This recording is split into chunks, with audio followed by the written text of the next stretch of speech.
I'm Ben with the BTC Sessions, and this is your Bullish Bit, brought to you by bitrefill.com, the easiest place to shop and get all of your needs met with Bitcoin and Lightning transactions. You can head over here. They've got gift cards from Amazon, Walmart, Steam, Uber, Instacart, Airbnb, Apple. The list goes on, but they have you covered. You can be living on a Bitcoin standard like me, and BitRefill has been a godsend. So head to bitrefill.com and use code BTC Sessions at checkout for discounts.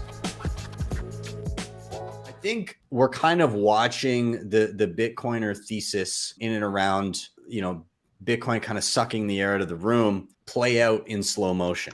And what I mean by this is we're getting a lot of the I told you so moments kind of coming, especially the beginning of this year and the end of last year. We've had a lot of those where we say, of course, this was going to happen at some point or another. So I sent out a tweet yesterday where I said, things that people didn't want to hear that turned out to be true. You are the yield.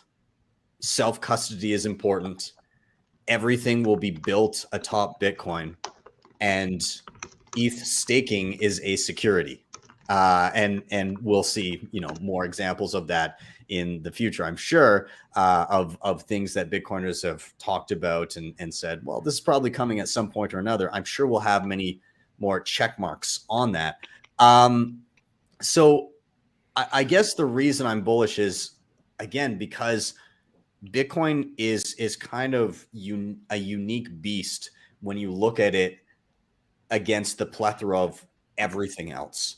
And we're seeing kind of a lot of things come to fruition. We've seen this move against Kraken just the other day, where everybody's saying, well, I mean, whether you're pro regulation or not, you could kind of see it coming if there's somebody to point to say, hey, is this an investment of money in a common enterprise with expectation of profit based on the efforts of those individuals?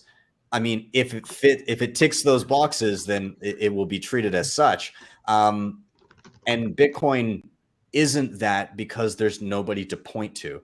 And we see examples of this because currently, of course, we have we have people, and we'll get into this topic momentarily, I'm sure, but people fighting about how Bitcoin should be used.